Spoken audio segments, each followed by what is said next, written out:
Fourth lesson, chemical thermodynamics 4.5. 22 gram of CO2 are compressed isothermally and reversibly at 298 Kelvin. Okay, from initial pressure of 100 kPa when the work obtained कितना होगा 1.2 kJ. Find the final pressure. Okay, final pressure find करना है. तो इसमें given क्या दिया है, देखो given is equal to, okay तो देखो प्रेशर दिया है यानी कि P1 दिया है. ओके वो कितना दिया है 100 kPa दिया है. ओके देन वर्क डन भी दिया है that is 1.2 kJ.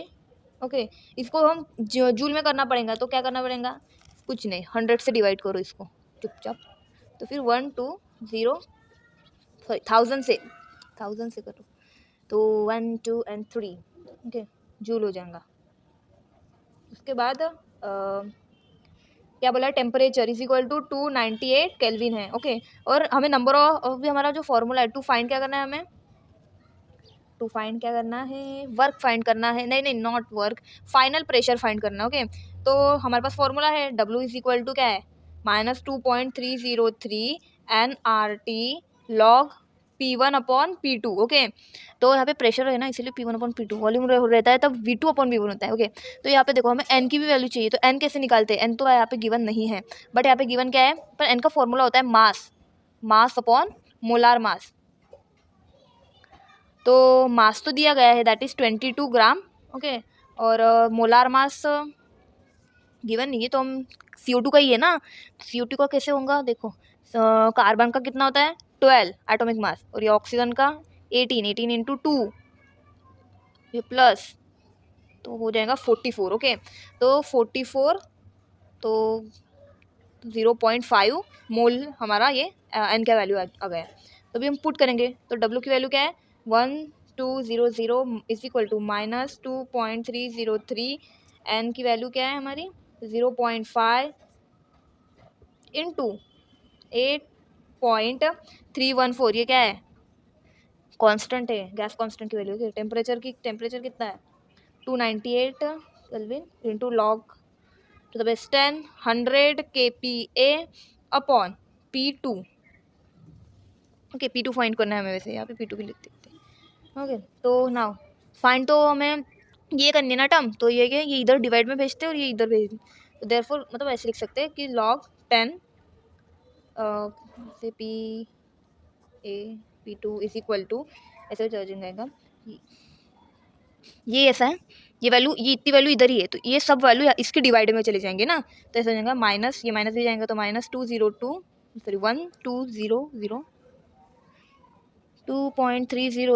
Into 10 to the 10 0.0, ये 0.5 है तो इसको ऐसे लिखते हैं 5 into 10 to the power -1. Okay into 8.314 into 298. Okay clear है. और देखो इसके बाद हम क्या करेंगे, जो ये वैल्यू है एंथिस वैल्यू, इसको हम क्या करेंगे इंटू कर लेंगे ना, 5 से तो इंटू करना है सिंपली, 5 से इंटू कर लेंगे तो क्या है -1200, तो 5 से इंटू किया तो ये हो जाएगा 11.515 इंटू 8.314 इंटू 298 हो जाएगा. ओके तो और 10 टू द पावर -1 भी है ना, तो 10 टू द पावर -1 क्या कर देंगे हम, इधर शिफ्ट कर देंगे क्या ऐसे, हाँ एक पॉइंट है तो उसको हम इधर शिफ्ट कर देंगे ना, ये पॉइंट इधर है तो इधर शिफ्ट कर देंगे, तो ऐसा हो जाएगा माइनस. देखो कुछ हार्ड नहीं है यार, शिफ्टिंग है, शिफ्टिंग तो आपको पता है ना, नहीं पता होंगे तो प्लीज़ कमेंट में बोलो मुझे कि नहीं पता है, मैं आपको बिल्कुल है वो भी एक्सप्लेन करूँगी, इससे यहाँ पे एक्सप्लेन ही हो रहा है. तो देखो इसको सॉल्व कैसे करेंगे, ज़्यादा कुछ भी हार्ड नहीं है और कोई भी टेंशन लेने की ज़रूरत नहीं है. देखो इसका पहले इसका लॉग निकालेंगे, सॉरी इन तीनों के पहले लॉग निकालेंगे हम. Okay log log log. Okay now तीनों के लॉग का एडिशन होगा तो इसका CP क्या आ जाएगा, n-1 फॉर्मूला होता है हमारा, लॉग पहले CP निकालेगा, यानी कि पॉइंट के पहले जितने भी नंबर होते हैं उसमें से एक नंबर को माइनस करो.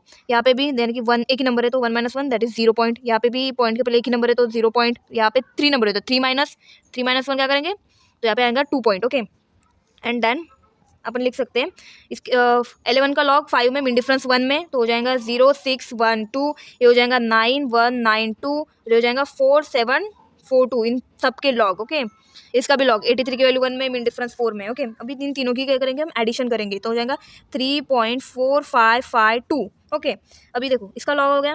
ओके नाउ इसका क्या निकालेंगे, एंटी लॉग। एंटी लॉग कैसे निकलता है आपको पता ही है, 42 की वैल्यू पॉइंट के बाद वाली नंबर का एंटी लॉग निकलता है। ओके, पॉइंट के बाद कैसे, 45 की वैल्यू 4 में, मीन डिफरेंस 2 में, एंटी लॉग के टेबल में कितना हो जाएगा 2852, और इंटू 10 टू द पावर में क्या रहता है, पॉइंट के पहले वाला नंबर 3, और एक डिजिट के बाद हमेशा पॉइंट होता है एंटी लॉग के बाद। तो इसको हम ऐसे लिख सकते हैं ना, log 10 100 kPa upon P2 is equal to क्या होगा, -1200 डिवाइडेड बाय क्या 2.852 into 10 to the power -3। 10 to the -3 है तो ये 3 डिजिट शिफ्ट हो जाएगा, तो ऐसे भी लिख सकते हैं हम। तो 10 टू द पावर 3 था ना, तो 3 ऐसे शिफ्ट हो गया इधर। तो अभी देखो इन 3 डिजिट का सिंपली हमने आंसर निकाला। अभी इन दोनों का भी हम वैसे ही आंसर निकालेंगे। कैसे, तो देखो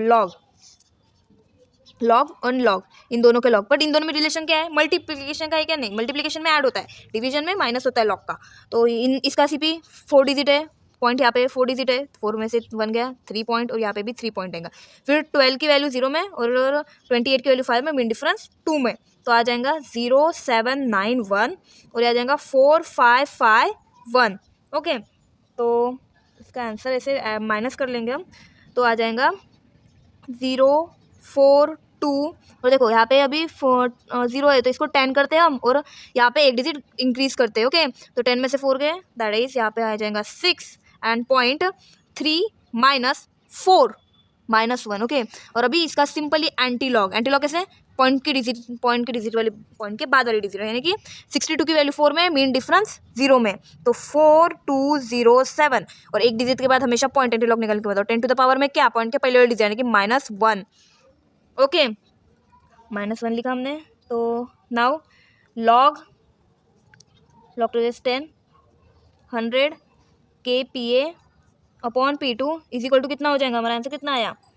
ये पॉइंट को भी हम यहाँ पे ये 10 टू द -1 है ना, शिफ्ट करेंगे, पॉइंट इधर कि -1 है तो इधर शिफ्ट हो जाएगा, तो 0.4207, तो वो भी माइनस में आएगा, -0.4207। ओके, तो हमें तो बस P2 की वैल्यू चाहिए ना।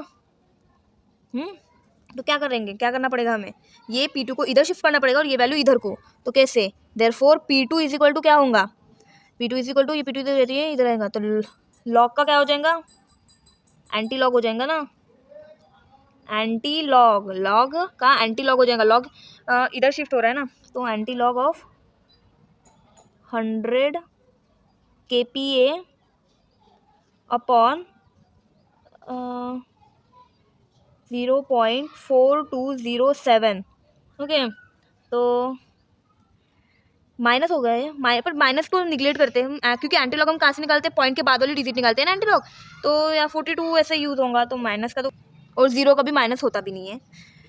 तो देखो P2 इज इक्वल टू क्या हो जाएगा, फिर देखो एंटी लॉग हमें इसका निकालना पड़ेगा, तो एंटी लॉग कैसे,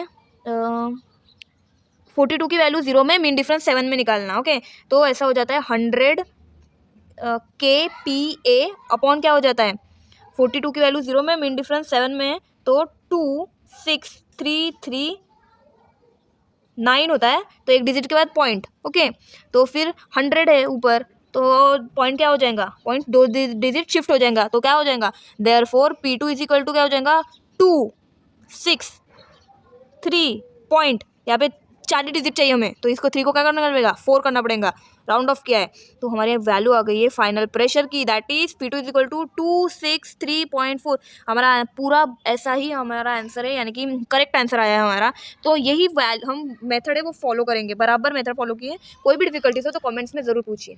और देखो 100 से 100 ऊपर था, तो हमारा ये 2 डिजिट पॉइंट शिफ्ट हो गया, बट यहाँ पे जो ये KPa है वो भी लिखेंगे ना, KPa जो यूनिट है उसका। ओके, बाकी कुछ नहीं था वो। Thank you for